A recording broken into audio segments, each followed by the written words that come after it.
Hey everybody, welcome back to Breakfast with Bob. My name is Bob Babbitt, and we're in beautiful Nice, France. Our sponsors are Velofix, Polar, UCAN, Active, Premium Plus Sports Travel, and Le Siecle restaurant at the beautiful Hotel West. And our next guest, 2016 Ironman 70.3 World Champion Holly Lawrence. Holly, how you doing? Hey, good, thanks. It's been way too long.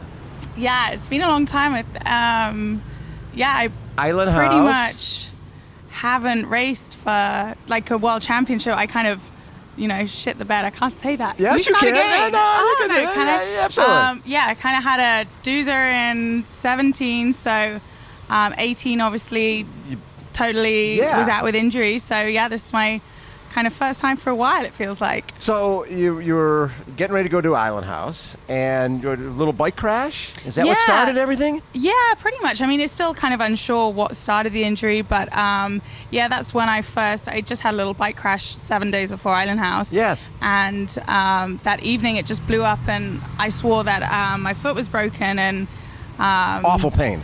Oh, worst pain in my life, and still to this day, like the worst pain I've been in, even after it fully broke in Oceanside. That's why when it actually broke in Oceanside, I swore I was fine and would give it another couple of days. No, wait a second. So it broke. You heard it and felt it. Yeah, it just totally gave way. And you still got second in the race. Yeah, I can't believe I ran through. Well, not only that, but wasn't it giving it out while you were on the bike? Yeah, so it actually went while I was on the bike. It kind of, almost fell off my bike because you pushed it down and and it just went. And mentally you're still like, I'm fine. Yeah, I just kind of forgot about it until I'm really good at forgetting and just like shoving things out of my mind. Obviously. But it was when I dismounted that I nearly hit the floor again. And then just kind of limped through transition thinking, how the hell am I going to run? And it's a half marathon. Managed to forget about it again. No way. Until the finish line, and I couldn't obviously put pressure on it. So, but I was like, I'll be fine. I'll sleep it off. Back. It'll be better tomorrow. Yeah. But when it first happened and you sent a picture of it to your physio, he looked at it and was like, this ain't fine. Yeah, so after a couple of days, I was in denial, and people were saying how is it? And I was like, oh, it's fine. I'll just, it'll need a few more days because I've obviously pissed it off this time by running half a marathon on it. And my physio was like, can you send me a photo of it? And he did, and it was black and blue and everything. And he was like, Holly, you need to get that x-rayed. And that's when I knew. I was like, oh no. With the x-ray, it was fractured. Yeah, full clean fracture down the navicular, and it's just a bad bone to break. Yeah, because there's no blood flow down there. Yeah. And how long has this process been? So I kind of did the merry-go-round of doctors, surgeons for a bit, and one surgeon was kind of optimistic that it would only take 6 weeks. Yes. In a cast, and then it would heal. So I was like, yeah, I'll take that option. Kind of wasted 6 weeks because it didn't heal. No. And then I went through a surgical route. You had to have surgery. Yeah, I had 2 pins in it. And one surgeon I spoke to was like, you're not going to come back from this. Ever? Yeah. As a professional athlete, yeah, forget about it. would not come back and running the way I was. And then I went with another surgeon, thankfully, who said, it's going to be tough and it can end careers, but I think you will be back. But, you won't be running a step until 16 weeks after surgery. And 16 weeks? Wow. Yeah, but at that time when I'd been kind of delivered a life sentence, I was like, hell, I can do 16 weeks. That's on my doable. Head. Yeah. So yeah, and to, be here a year on and be running faster than I was pre-injury. Really? You're running faster? Yeah, and a big to the to the doctor first said surgeon, your but career's over. it really did help me having that. I call her the Doctor of Doom, that prognosis, because I really didn't screw around with it when it really came to the surgery, and I did everything. I wasn't pushing it. I wasn't trying to cut time or corners. So you sort of learned patience is a hard thing for an athlete. I think patience. Yeah, I know. I'm still learning. So this year, being able to race again, has it just been almost like a breath of fresh air that you love it all? Yeah, I mean, I say I've started from the bottom again.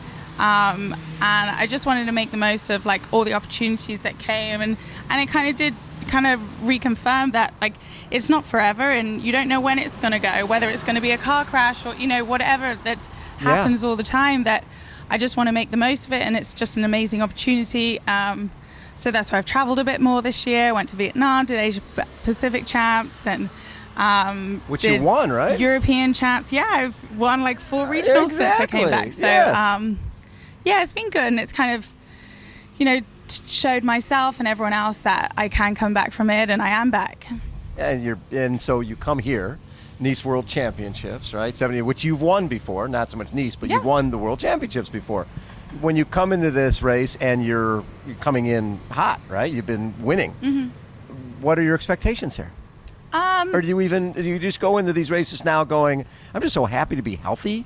Yeah, I mean that's what I obviously, because there's obviously the other stuff that kind of you have sponsors to please and everything else, but just having the time away with injury, it kind of puts everything into perspective a bit, and I just try and do it for myself and get the best performance out of myself, and that's all I can ask of myself. So whatever happens, if I swim, bike and run as hard as I can on the day, whatever performance it gives me, I'm going to have to be happy with it. Have you spent much time on this course, on the bike course? Yeah, so after Denmark, I spent 2 weeks here. What do you think? Well, it was during the heat wave, so it was really hot, but it's very different. It's different, right? It's very different, and I feel But you like that? Yeah, I do. I love that it's probably going to be a non-wetsuit swim. Yeah. I love the climbing. There's going to be a lot more, a lot better descenders than me. I'm not, the world's best descender, but I'm excited for the challenge, and my running's been getting better and better, and I just want to see what run I can do. So have you kept your running in terms of your training? Are you running less? Or because of what you were dealt with, or are you? No, so nothing's like, I'm totally back. I don't, that doesn't even play a factor in training at all, which Love it. Is amazing. I don't, and I feel like I realized when I lost the fear that, it's totally fine. Like I don't worry about rolling my ankle on pitted surfaces or, which you had to. Oh yeah, I was petrified. Just walking, I was petrified for so long. Like even my first bike ride, I was so scared of putting my foot down. Or standing up out the saddle, going, my leg could collapse. Yeah, you just don't have trust in it. And but yeah, it just feels like the other one. It's, so. When did you know you were back? When did you know that you were actually healthy again? Was it a workout? Was it a race? I think just time. Just once you realize you've got over the fear, and you're just not even cognizant of anything holding you back anymore. Right. So, like you said, you've trained on this course. You've done. How many 70.3s have you won now? Last I saw, told me 10, the other day it was 12? Like 13. 13 now. Okay. I think. Yeah. So one of the most decorated 70.3 athletes of all time. Yeah. And the only one who's got a 70.3 title besides Daniela in the last 5 years. Yeah. Right? Yeah. So that's pretty cool. Now, have you raced Daniela much? No, so I actually raced her in Oceanside this year. Right. Yeah. And I had a really bad day for myself. Just didn't have the power I was expecting on the bike, and I really mentally struggled with just that I was having a bad race for myself, not the fact that she was, so far ahead of me. So that kind of like helped me deal with a bad performance. But we don't actually get to race that much. I raced her when she was on for the Triple Crown in 17. Yeah. And she didn't win it because I won at Bahrain. Yeah, you won Bahrain. She didn't get the $1 million. Yeah, I mean, she won it before. I don't feel too bad for her. Oh, such a bummer you didn't win the $2 million. You only got one. But you could have done a little bit of a deal. Listen, give me a couple $100K. What were you thinking? I was like, hell no. I want the Prince to keep it going next year. Oh. And then I got my comeuppance because I broke my foot, but. Oh my God, that is hilarious. I love that. Was it being back on the Oceanside course after the last time you'd been on it? Your foot broke? How hard was that? Yeah, it's hard as well because it's like a home race. Like it's a you're hour in Santa and a half Monica. drive or whatever from me. So it's just, and I've done it for the last, I don't know, 3, 4, 5 years. I don't know. So they all blend. Yeah. It wasn't that big a deal. Yeah. Easy to put behind. Yeah, exactly. So if you're happy with your performance. You had a good swim, bike, run. You're happy no matter what happens. Yeah. I mean, I said in 2016, I remember being on the panel as the top 5 like favorites. Right. And I remember in the NBC interview afterwards, and I was like, I don't know why I'm here. Like, I'm not one of the favorites. And it's before I had any sponsors or anything. Right. And they wanted me to say, like, are you going for the win? Blah, blah, blah. And I just like, I'm sorry, I just can't do it. No, of course not. All I was saying was like, I just want to swim, bike, and run as fast as I can. And they thought it was just like this shit answer that I was just refusing to say. But that's then what, like, I was in a really privileged position because I didn't have the expectations and everything that everyone else had, which I realized, like, you know, you put on yourself after you feel like you have something to lose. So I've always like, so since everything's happened, I've like tried to get back to that and just that's race what's with most joy. important. Yeah, just race with joy and not think about any of that just stuff. try and beat my best. Yes, and being away from for a little bit, how did when you came back, had the sport changed? Had the speed increased that much? No, not really, right? No, not at all. Were you concerned about that you haven't raced in a while? No, of course not. No, I mean, I really zoned out of triathlon while I was injured. Yeah. Like I didn't even watch 70.3 Worlds in last year. Yeah. I mean, was why like would you? a basketball I'm not in it. fan and whatever else. Just because So you've become an American sports fan, haven't you? Yeah, that's like. Let's go to Laker game. Let's go to Clipper game. Hell yeah. That is so cool.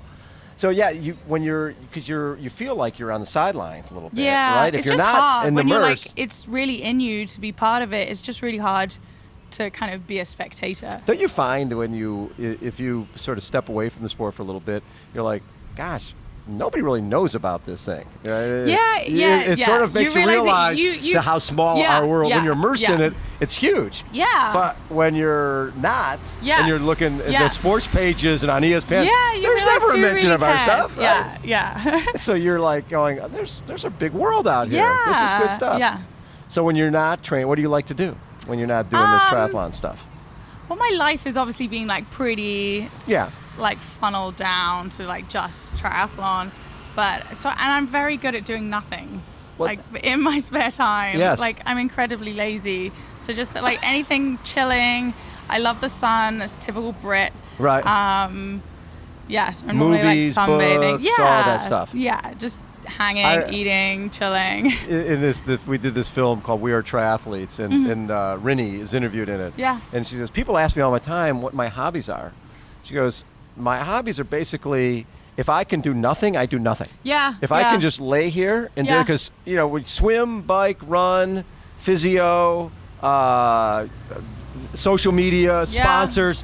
It's a full-time gig. It is. And this was before she was a mom. I mean, it's like a total privilege. It's absolutely, but it's like it beats getting a real job, and I don't know how I would, transition to a real job if I had to, but there's a lot of real jobs that say, would you like to sit on a saddle for like 3-4 hours a day and hang outside, see?